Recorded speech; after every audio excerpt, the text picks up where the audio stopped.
The tea industry has been going through a turbulent time in recent years. Tea earnings have been on a downward trend, which coupled with management issues have seen some disgruntled farmers opting for other ventures. When the COVID-19 pandemic that hurt sales exacerbated the problem.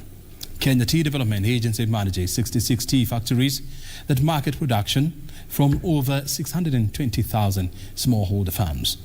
Well, Bett spoke with KTDA Sales and Marketing Manager John Bett on the state of the tea industry, and this is how the conversation went down.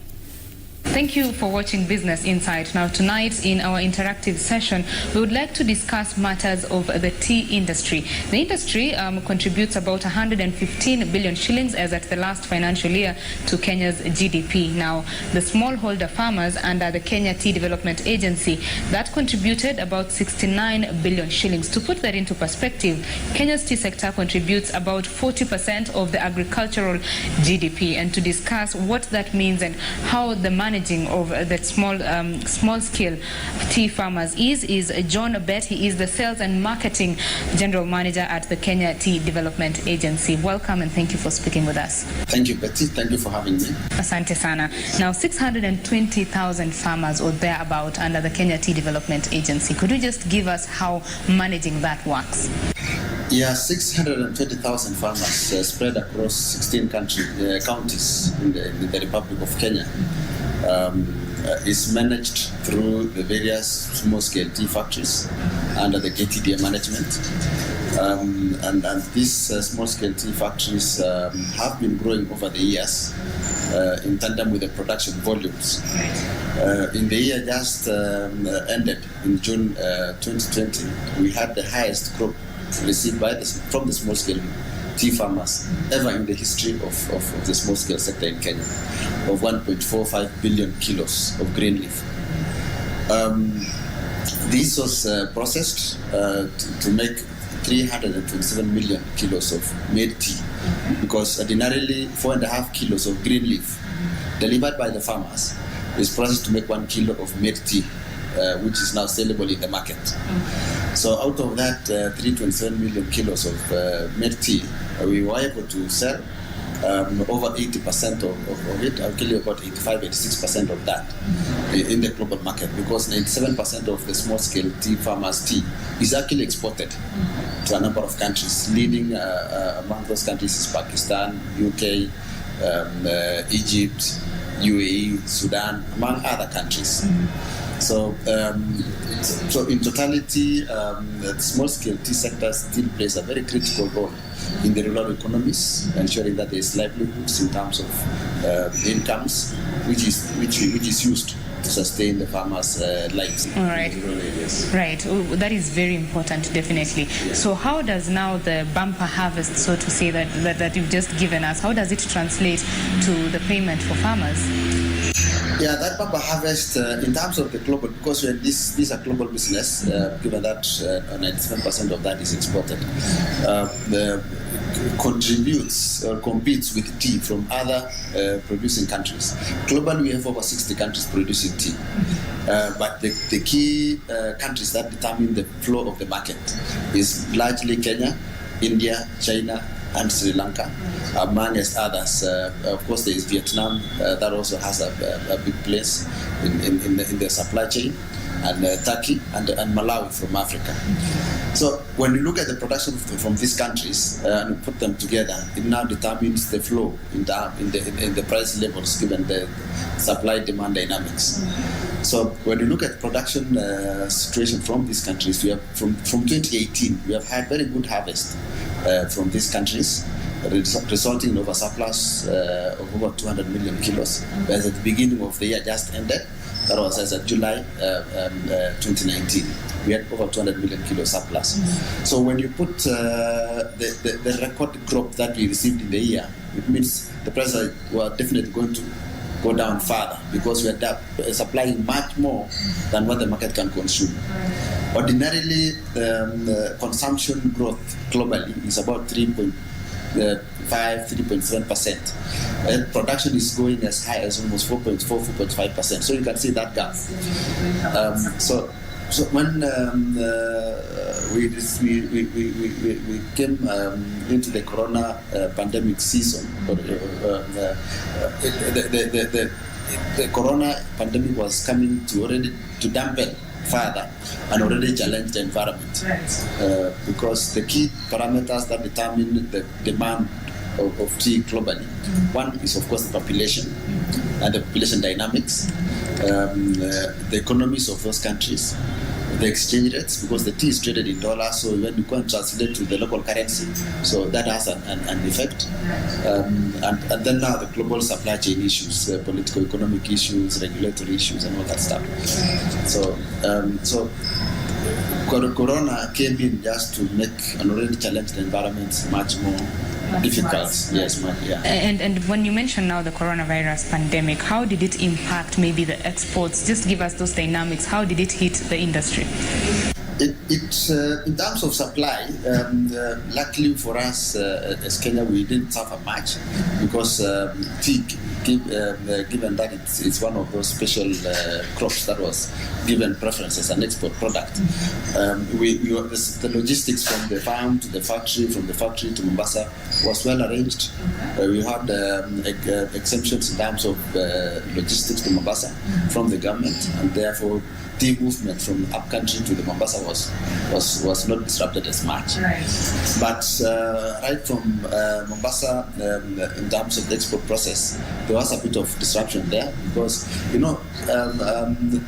from the statistics that we have, for every 10 containers or ships that come to Mombasa, about 4 come from China. So when that inflow of ships was disrupted because of the pandemic, then of course the offtake of tea was disrupted. And during that period, around April, May, there was a week that in fact we had the lowest absorption in the market. Absorption means of the teas that we were ready to sell, how much actually got sold. And it came down to as low as 63%. So, but we have seen that improve gradually over the coming months, as mitigation measures of corona took effect, and also as the global economy now, after the management of the corona pandemic has been succeeded. Global economy is starting to resume and come back into full activity. So and this also happened at the time when the production is starting to go down. So though we have seen the prices recover in the month of early September, late August, but of course for the year ended June 2020, the prices realized were about 8% lower than what we realized last year. We realized an average price of $2.38, because this tea is traded in dollars, compared to 2.59 that we closed with in the year ended June 2019. Now, considering the numbers that you put forth, despite the bumper harvest, what will these now impact the payment that farmers get for that year ended June 2020? The good thing is that this is a volume-based business also.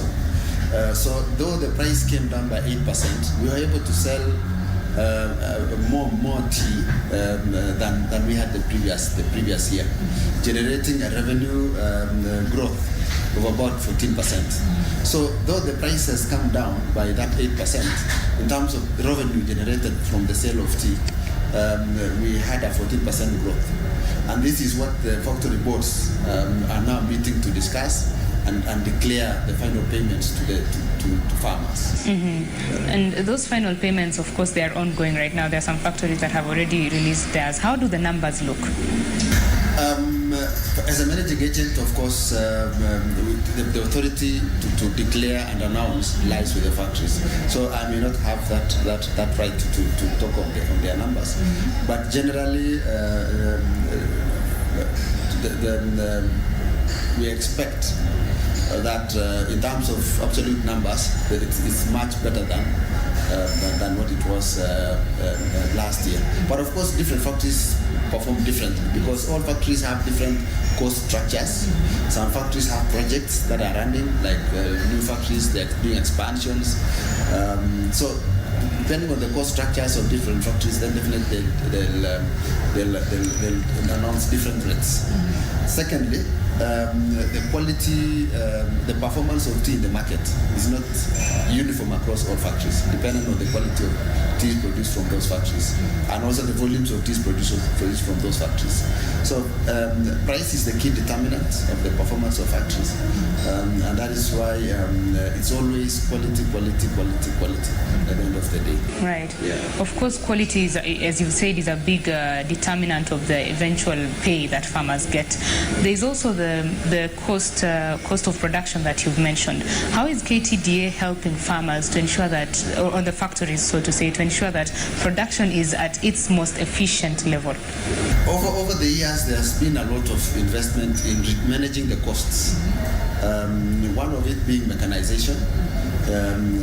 Previously, in a factory, you'd have so many staff, to about 300 or thereabout, running, the operations within the factory. But because of mechanization, these numbers have actually come down.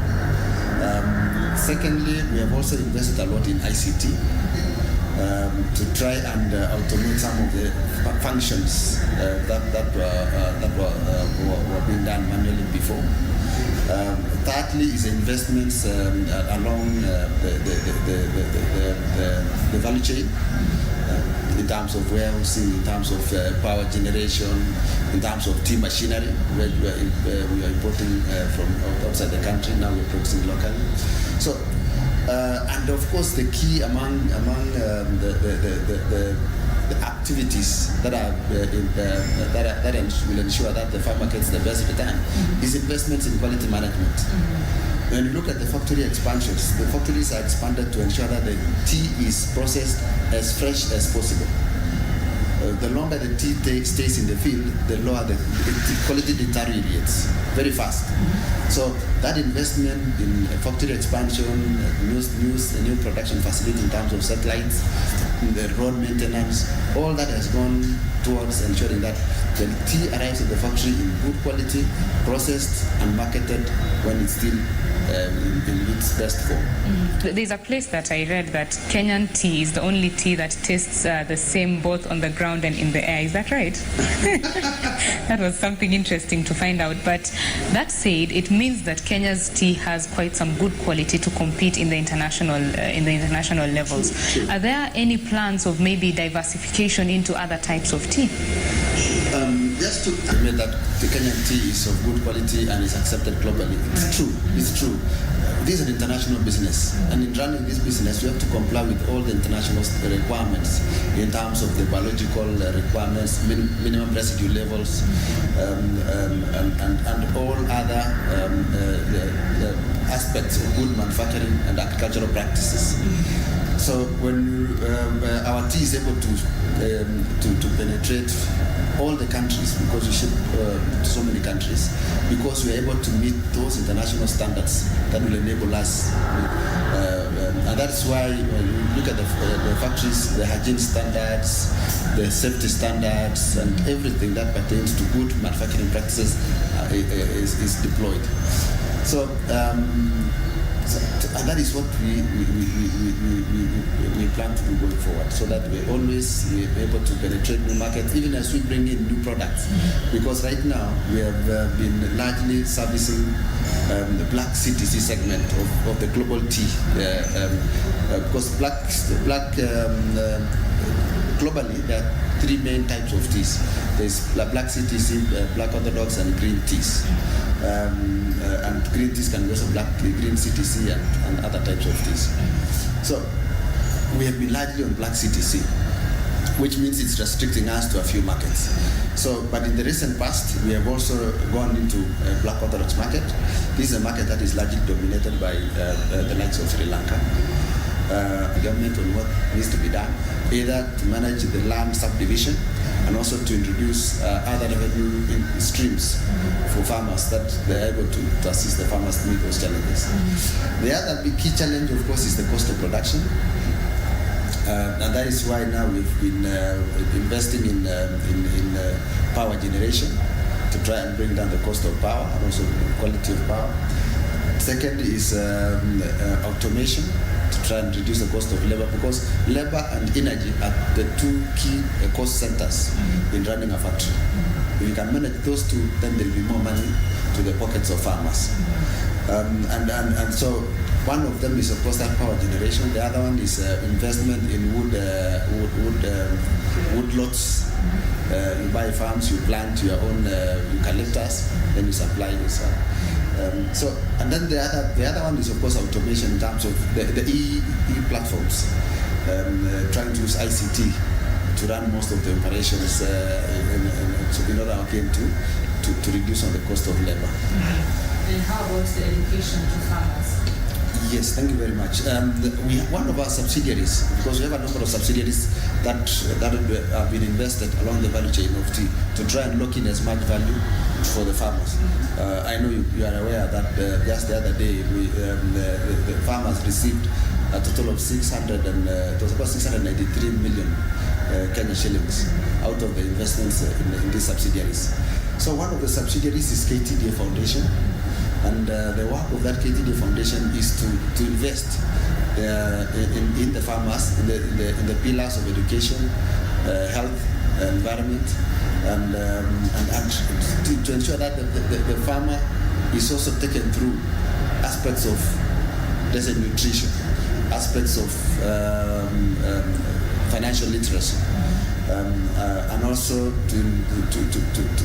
there are quite a number of needy children from tea growing areas.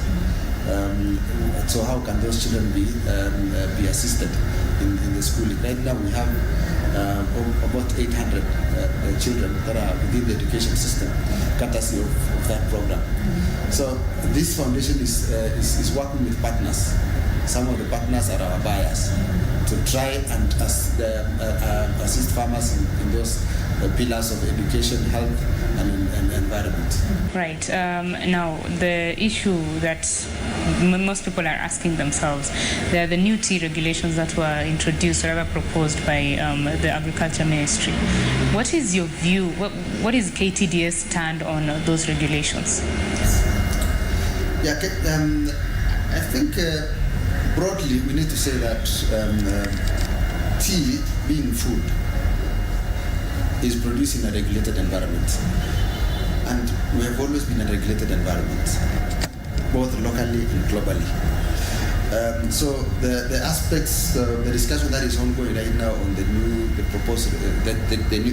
regulations is such that we are not opposed.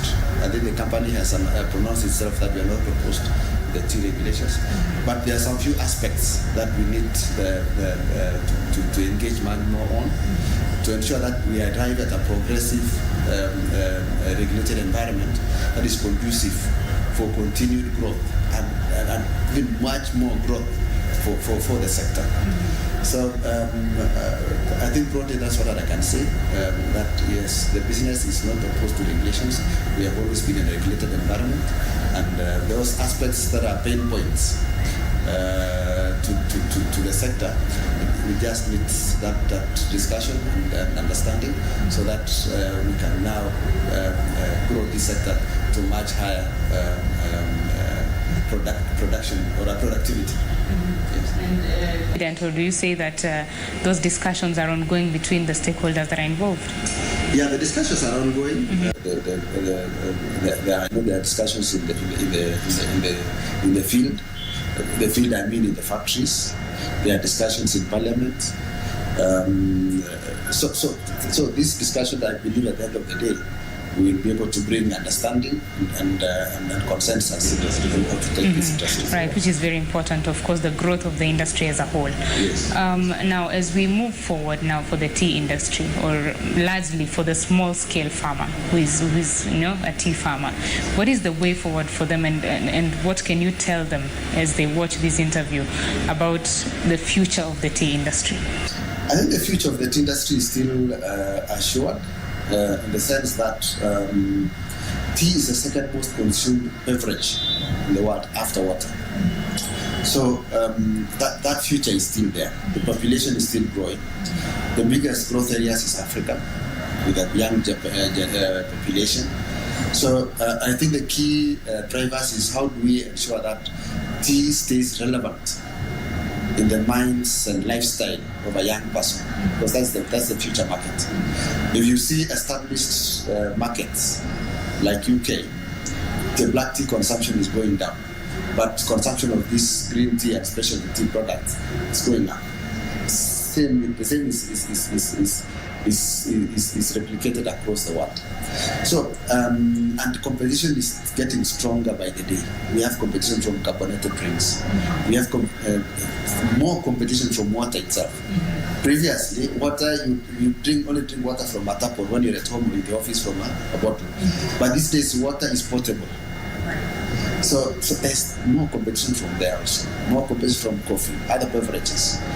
And also more competition from what else can you use the money with? There's competition for the throat on matters that you can swallow, but also there's competition for the pocket. On these days, a young man will decide whether to have a cup of tea or buy airtime, so that they can enjoy the social media and all that stuff. So there's competition everywhere. But in broadly, there's the future. Because tea, people are much more health conscious. They want products that will improve their livelihoods in terms of wellness, and also the products that are produced in an ethical manner, ecologically friendly manner. There are quite a number of UN SDG, social sustainable development goals that in the tea sector we subscribe to. And economic empowerment, elimination of poverty, all that stuff. So tea has a future, and we just have to ensure that we produce tea in a sustainable, ecologically friendly, and ethically acceptable standards. Ethically acceptable standards. So what are your closing remarks for this conversation? So my closing thoughts is such that the small-scale tea sector in Kenya has grown fundamentally out of the governance structure that it has enjoyed, that it has had, where the farmer controls the value chain, at least to the point of the market. And in designing and defining the future, the successes that we have had in the past should actually inform how we are going to progress going forward, so that the farmer is safeguarded, the farmer's investment is safeguarded, the farmer's livelihoods are safeguarded, and then we consider what else can be done to ensure that the farmer is sustainable in their livelihoods in terms of other alternative income streams that the farmer can depend on, because the tea is being a commodity, is susceptible to volatilities in the market. Thank you very much for speaking with us. Well, that is John Bett. He is the General Manager in charge of sales and marketing at the Kenya Tea Development Agency. We have been discussing matters of the tea industry, especially the small-scale farmer, and he says that diversification, taking advantage of the target market, or rather the new market that is developing, as well as just going into those new markets out there with the diversified green teas as well as the orthodox teas are the way to go. He says that the tea industry has a future and that the tea farmer will continue making a profit. Thank you very much for watching. I'm Betty Kiptum. Continue watching Business Insight.